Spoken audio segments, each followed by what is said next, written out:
Mesdames, Messieurs, bonjour. Toutes nos excuses pour ce retard dans le sommaire de cette édition. Que vous soyez à Natitingou, au Tangueta, à Porga, à Kandi, à Banikwara, à Malanville, difficile de ne pas les remarquer au sol comme dans les airs. Ces hommes de l'armée sont présents sur ces territoires sous le couvert de l'opération Mirador. C'est la réponse du gouvernement face à la menace terroriste lancée en janvier 2022. Ce qu'il faut comprendre et savoir de cette vaste opération militaire est à suivre dans un instant. Comment fait l'équilibre alimentaire une réalité pour chaque enfant? Pour apporter une réponse à cette question, l'UNICEF Bénin lance bien entendu du 12 au 14 septembre 2023 à Cotonou le premier forum pour l'alimentation des jeunes enfants en Afrique de l'Ouest et du Centre. Objectif, assurer une alimentation riche et diversifiée pour chaque enfant. Et puis enfin, le Bénin ouvre le bal des champions du monde de pétanque à Cotonou. La doublette mixte béninoise a réalisé l'exploit en s'imposant en finale à la France. Une victoire historique que le peuple béninois a célébré dans une grande ferveur. Et voilà pour vous le sommet de cette édition. Un nouveau bonjour et bienvenue si vous nous rejoignez. Nous sommes dans la dernière ligne droite de la rentrée scolaire 2023-2024 dans les écoles et collèges. La pré-rentrée, apprenants, parents et même les administrations s'activent chacun de son côté pour une rentrée effective. Les inscriptions et autres formalités se multiplient. Voici le reportage. Sur la cour de cette école, pas de grand rassemblement. Les parents viennent au compte-gouttes. Objectif, inscrire leurs enfants ou retirer la fiche de transfert de ces derniers. Parmi eux, le petit SOC. Il passe en classe du cours moyen première année, CM1. Il est venu prendre connaissance de quoi sera constitué le portefeuille de sa nouvelle classe. Je suis venue demander l'argent des fournitures scolaires et lorsque je suis venue, ils m'ont donné ça.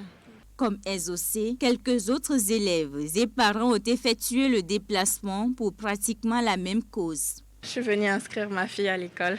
Elle doit commencer la maternelle. J'ai vu rapidement le directeur et j'ai pu faire les formalités pour pouvoir l'inscrire. C'est juste pour acheter les uniformes pour les enfants. Je suis venu faire une inscription pour un de mes enfants. Je suis venu passer le test de recrutement. Je suis venu faire l'inscription pour l'année 2023-2024 en terminale A2. L'administration, de son côté, s'active également pour assurer une rentrée réussie aux enfants dans des établissements sillonnés. Selon des chefs d'établissement, la rentrée se prépare sans anicroche à leur niveau. Ça va bon train. Nous sommes même surpris de constater que beaucoup d'élèves viennent pour la maternelle et le primaire. Au collège, on peut dire que ça va aussi. Donc, tout se passe très bien en tout cas. Les parents sont contents, les anciens sont revenus et les nouveaux passent les tests et maternelle et primaire, ça va bien aussi. Parlant de l'inscription, je crois que les parents y viennent et il est vrai qu'en temps là, c'était un peu timide. Vous voyez, les parents venaient à compte-gouttes, mais comme nous sommes pratiquement à la veille maintenant là, certains viennent et pour prendre les renseignements, en même temps, inscrire leurs enfants, prendre la liste des fournitures, parce que chez nous, la rentrée, comme c'est prévu pour le 18 septembre, là, nous, on s'apprête pour démarrer effectivement le 18. Les cours vont démarrer.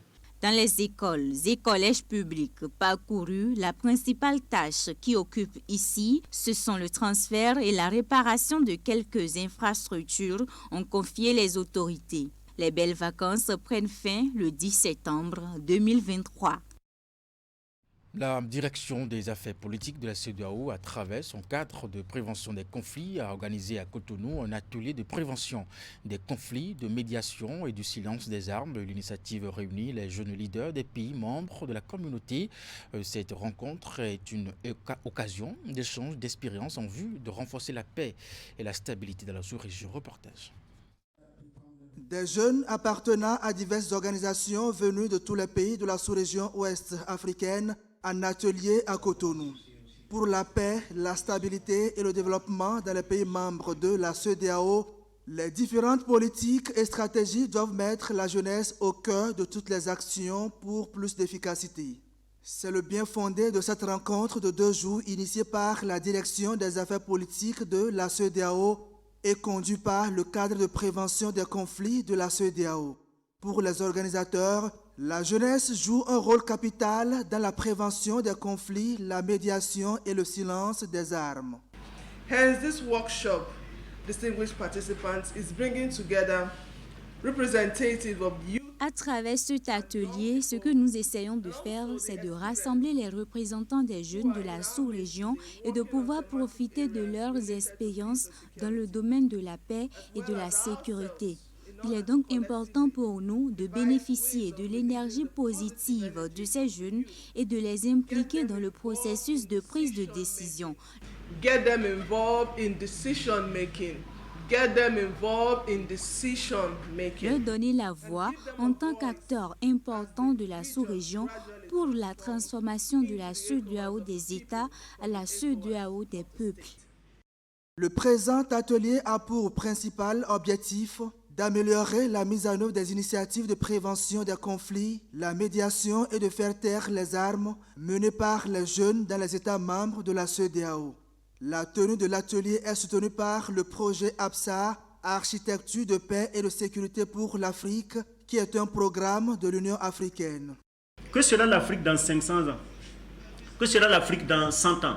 Vous vous rappelez de la vision de la CEDEAO 2050? Vous vous rappelez de la vision de l'Union africaine 2063? Que serons-nous? Que ferons-nous? Ce que nous ferons, ce que nous serons, ce que l'Afrique sera, c'est ce que nous sommes en train de bâtir aujourd'hui. Cet atelier, je trouve, est une aubaine pour la jeunesse ouest-africaine, notamment celle du Bénin, ici présent, de participer activement aux activités pour se faire entendre, en vue d'impacter les décisions dans le sens du renforcement de la résilience et de l'amélioration de la situation d'insécurité et d'instabilité. Je pense que ça a été également bien rappelé. L'insécurité s'est imposée à l'agenda de développement. Donc, il est très important de prioriser des actions concrètes pour juguler cette insécurité, pour que les actions de développement puissent émerger au plus grand bonheur de toute notre communauté. Le souhait de la direction des affaires politiques de la CEDEAO à travers cette initiative est que les jeunes saisissent cette opportunité pour contribuer à l'atteinte de l'objectif visé en vue de lutter efficacement contre la prolifération des armes et des conflits en Afrique de l'Ouest. Les assises de Cotonou permettront donc de renforcer l'engagement des jeunes de la communauté à promouvoir la culture de la paix, de la sécurité et du développement dans leurs pays respectifs. Et pour la confection d'une tenue, la réparation d'une moto, la réalisation de meubles ou autres types de prestations, nous faisons recours aux artisans. Cependant, qu'ils soient couturiers, mécaniciens, menuisiers ou électroniciens, ces derniers ne jouissent pas toujours d'une bonne réputation. Au sein de l'opinion publique, d'aucuns les accusent en effet de ne pas respecter leur engagement vis-à-vis de leurs clients. Et c'est ce que nous avons cherché à comprendre dans ce reportage. Ils sont cupides, ne livrent pas à temps, achètent des pièces de mauvaise qualité, détournent les soumis à leur disposition. Bref, les griefs portés contre les artisans par certains citoyens sont aussi multiples que variés. Ils n'ont pas le temps, mais ils acceptent les boulots juste pour se faire de l'argent pendant un temps et régler les problèmes qui sont actuels. C'était pour les cérémonies d'inhumation du papa d'un ami que j'ai commandé une tenue Bumba parce qu'habituellement je suis en Bumba. Et le gars, le tailleur, le patron, il m'a pris l'argent et il m'a promis de me rendre la tenue 2 jours après. Bon, quand l'heure a sonné, j'y étais, mais il n'a rien fait, il n'a même pas découper le tissu. Souvent, on leur remet les sous et ils dépendent pour d'autres faits. Et ils commencent par jouer ceux qu'ils ont confié du travail. Moi, je vois que c'est une mauvaise habitude. Ou bien on constate que les pièces qu'il a dit, ce ne sont pas des pièces qu'il a payées. Ou bien ce ne sont pas des pièces de qualité. De leur côté, les artisans se défendent. Pendant que certains estiment être irréprochables, d'autres pointent du doigt la négligence de certains clients. Pour d'autres encore, le non-respect de leur engagement est parfois justifié par la nécessité de garder le client. Contrairement à ce que les gens pensent, les dépanneurs ne sont pas de mauvaise foi. Ce métier est proche de celui de médecin. Car lorsque tu amènes ton appareil en pensant qu'il a tel problème, comme chez le docteur, nous pouvons détecter un autre problème. Mais on comprend plus aisément les médecins que nous. Ce sont des composants électroniques qui ont été associés pour fabriquer les appareils. Et quand ils ont une panne, nous devons réfléchir pour tout arranger. C'est ce que les clients ne comprennent pas. En réalité, les électroniciens ne sont pas malhonnêtes. Et il y a quelque chose, les clients, quand ils amènent le travail, ils disent « je viens tout à l'heure », il part, il ne revient plus dans ces derniers temps. Donc il part, il ne revient plus, soit il donne une avance, et avec l'avance tu commences, et parfois quand l'argent ne suffit pas, on commence par les appeler, ils ne décrochent même pas. Avant qu'ils déposent leur tissu, même s'ils ne donnent pas une avance, je me débrouillais pour faire le travail. Mais aujourd'hui, même si tu utilises tes dernières ressources pour coudre leur tissu, ils ne passent plus prendre. J'ai beaucoup de vêtements cousus et non livrés ici. Quand les clients commandent, il y a d'autres clients qui sont là avant eux. Donc pour ne pas les échapper, on est obligé de prendre le marché. Bon, et on leur dit le jour. Bon, le premier client qui était là avant lui, on essaie de lui faire son travail. Et quand l'autre vient, bon, on aura un peu de retard. Si on a de retard, c'est que on ne veut pas que ce client-là se pèse. Les rapports entre les artisans et leurs clients sont parfois marqués de déception. Néanmoins, cette situation peut être évitée si chacune des parties joue correctement sa partition.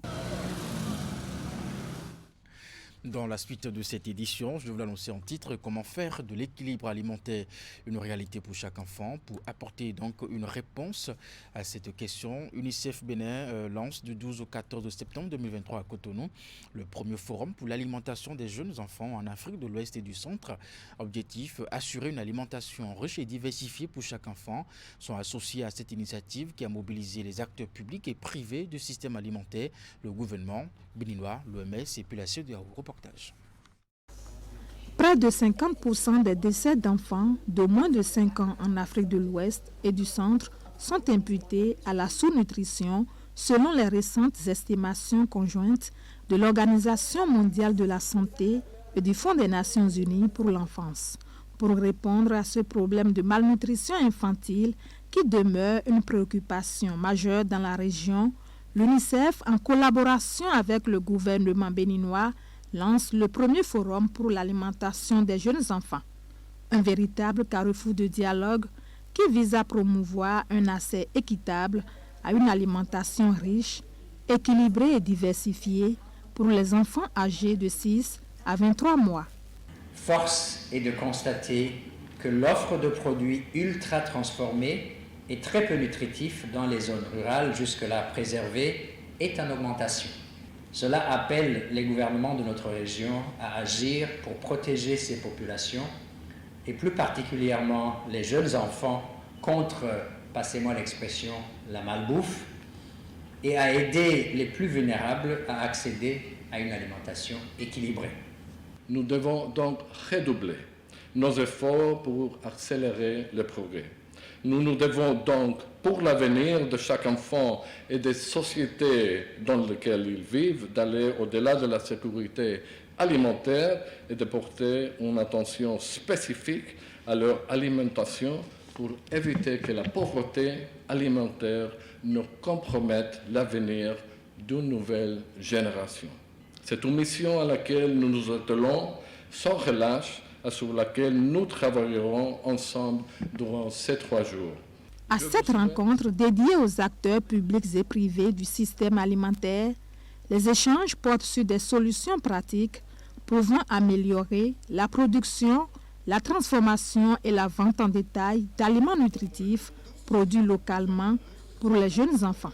Ces assises, qui entrent dans le cadre de l'initiative First Food, vont également mettre en évidence la résilience des communautés face aux conflits et au changement climatique. L'objectif du forum est de contribuer à la création d'un environnement qui facilitera l'émergence, le déploiement et la mise à l'échelle de solutions innovantes pour la nutrition des jeunes enfants. Il offre sans nul doute une plateforme à tous les acteurs de la chaîne de valeur alimentaire, notamment les petites et moyennes entreprises africaines, à l'effet de partager les dernières connaissances et expériences de recherche et s'assurer que chacun de ces acteurs est équipé pour répondre au mieux aux besoins nutritionnels de chaque enfant, et cela dans tous les contextes.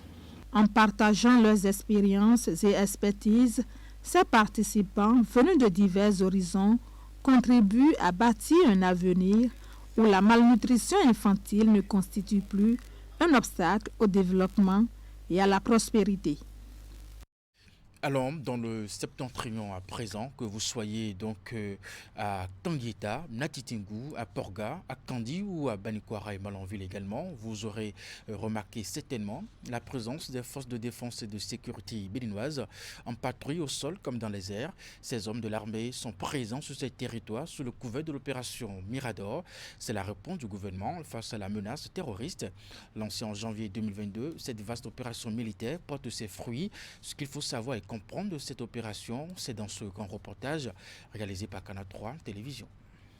Après les premières attaques terroristes en 2021, la réponse du gouvernement a été de mettre en place une vaste opération militaire pour lutter contre la menace terroriste aux portes et à l'intérieur du Bénin. L'opération Mirador a vu le jour. À la tête de cette opération, le colonel Faïzou Gomina. La signification de Mirador. Vous savez, dans la structure militaire, un Mirador, c'est une infrastructure sur laquelle il y a le militaire qui observe et qui participe ou qui est l'élément qui a la veille opérationnelle.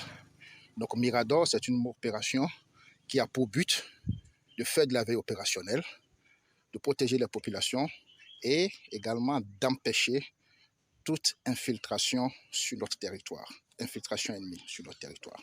Il commande les troupes sur le terrain. Elles sont réparties en 3 zones. En langage militaire, on parle de fuseaux. Fuseau ouest, fuseau est, fuseau nord. Chaque fuseau couvre un espace géographique donné. Si vous prenez la carte au départ, vous allez constater que nos unités militaires étaient globalement à près de 200 km des frontières. Le camp le plus éloigné au nord, c'était Kandi, et l'autre, c'était Natitingou. Mais aujourd'hui, parce qu'on a eu cette menace au niveau des frontières, nous sommes disposés tout le long de nos frontières. Dans le fuseau ouest, on retrouve par exemple le parc de la Pendjari. Eh bien, c'est assez saisissant quand on se retrouve ici, au cœur du parc de la Pendjari. Qu'il vous souvienne qu'en décembre 2021, le Bénin venait de subir sa toute première attaque terroriste. Aujourd'hui, avec le déploiement des forces de défense et de sécurité sur plusieurs postes avancés fortifiés, le parc est débarrassé de toute menace terroriste. Absolument. Nous sommes prêts. Le parc est sécurisé. En 2022, face aux nouveaux défis sécuritaires, le gouvernement béninois a lancé la construction de plusieurs positions avancées fortifiées et de bases opérationnelles avancées. Commandant GPIA Fuseau Ouest parlait de l'importance des bases opérationnelles avancées, BOA, parce que le maillage du territoire a été, la nécessité d'avoir du personnel sur le terrain, tout le long des frontières, les zones frontalières étaient tellement indispensables qu'il faut créer ces bases. Donc ces bases avancées opérationnelles sont en quelque sorte des mini-camps. Des mini-camps. Si vous voyez un peu de la description faite par le conducteur des travaux, il y a tout ce qu'il faut pour les hommes. C'est environ au bas mot pour une compagnie renforcée. C'est pourquoi je parlais de mini-camps. Et il y en a d'autres sur le nom des positions. On va en visiter certainement dans le secteur, dans le fuseau nord aussi.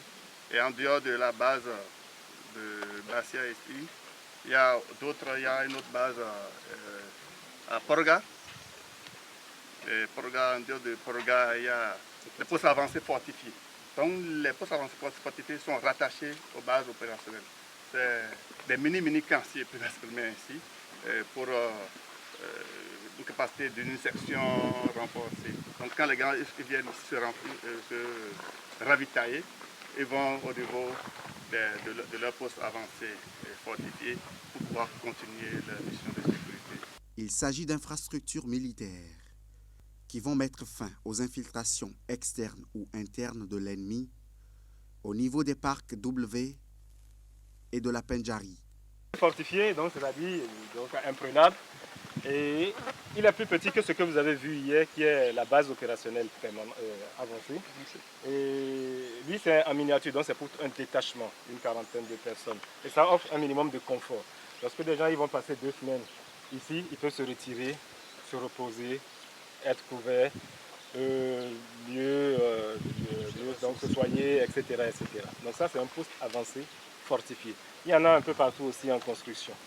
Ça offre un peu plus de confort de l'autre côté. Et c'est entièrement sécurisé.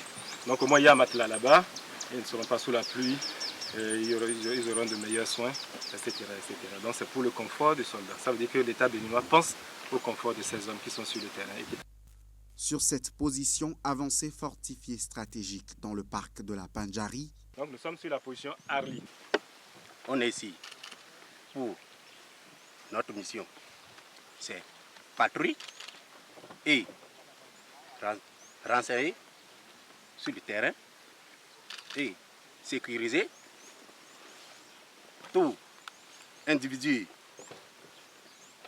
qui tenterait de s'infiltrer dans notre zone, on neutralise, on rend compte à nos chefs. On peut encore voir les traces d'une rude et acharnée confrontation antérieure entre les forces de défense et de sécurité et l'ennemi. La sécurité retrouvée dans le parc de la Pendjari laisse entrevoir une possible réouverture du parc au public. C'est une décision politique qui a fermé les parcs. Une décision politique viendra pour les ouvrir. Sinon, sur le plan sécuritaire, je peux vous assurer, vous avez passé 2 journées dans les parcs. Je peux vous rassurer que la sécurité y est. Dans cette perspective, des travaux d'aménagement pour le confort des touristes sont en cours. Dans une autre zone d'intervention de l'opération Mirador, le fuseau nord, il y a le parc W. Oui, un parc que le Bénin partage avec le Niger et le Burkina. Je peux vous dire que l'année dernière, les communautés ont gagné environ 25 millions de façon directe. Et cette année, nous sommes autour de 22 millions. Alors pourquoi il y a une déjà de cette année? C'est du fait que la situation s'est avait pris un peu de l'ampleur vers la fin de l'année 2022. Donc qui a fait que certaines zones ont été plus ou moins extraites de l'accessibilité de ces zones pour des raisons sécuritaires. Mais aujourd'hui, tout a été repris. On espère que l'année prochaine, nous pourrons aller plus loin. Une zone que contrôlent aujourd'hui les forces de défense et de sécurité. Alors, notre zone couvre en partie le parc national d'Ouvé. Néanmoins, nous avons des positions comme Kangara et Bouifort qui sont des localités habitées. Notre mission est de participer au contrôle des zones du GTA en mesure d'instaurer un climat de sérénité propice à la libre circulation des biens et des personnes à l'intérieur de notre sous-GTA.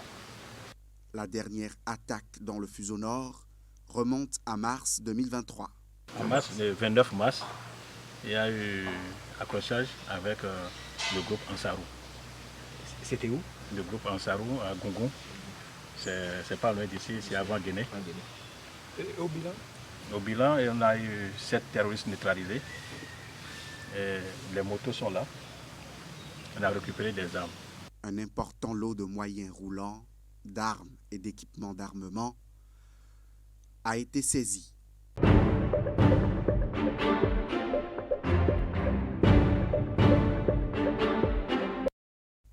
Dans le cadre de cette opération Mirador, les forces de défense et de sécurité sont unies contre l'ennemi. Les soldats déployés sur le théâtre des opérations sont en alerte permanente.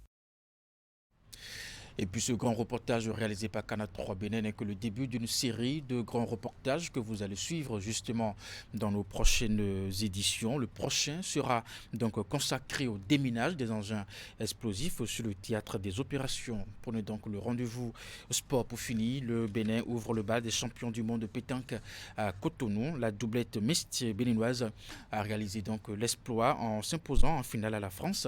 Une victoire historique justement que le peuple béninois a célébré dans une grande ferveur. C'est fait.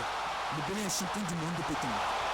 Pour les 50e mondiaux que le pays abrite, Marcel Betaglé et Laïma Sambo décrochent le premier titre de la compétition, la doublette mixte.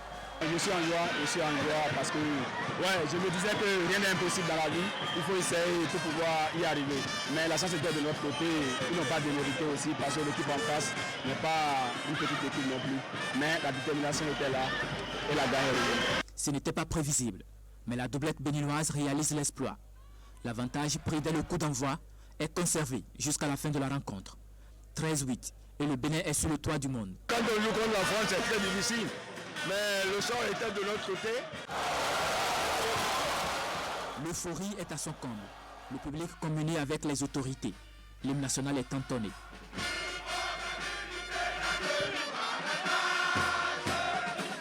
Gloire à Dieu et merci pour tout. Le Bénin est champion du monde. Vous ne pouvez pas imaginer ce que ça représente pour ma petite personne. De voir que, après autant d'années de travail, enfin, le Bénin gagne un titre mondial. Merci. Merci à tous les joueurs, merci à la fédération, merci à ce chaleureux public. Et je vais dédier cette victoire à tout le peuple béninois, aux Béninois des 77 communes et de la diaspora. C'est important. Il faut continuer à croire en ce que nous faisons. Cette victoire, elle est surtout celle du président Talon. L'attente a déjà assez duré, depuis 2016. Aujourd'hui, le Bénin écrit une nouvelle page de l'histoire de la pétanque mondiale. Mesdames et messieurs, c'est la fin de cette édition. Merci de l'avoir suivi, de votre fidélité à 16h. Retrouvez votre bulletin d'information 19h30, la grande édition de la soirée. Portez-vous bien, à très bientôt.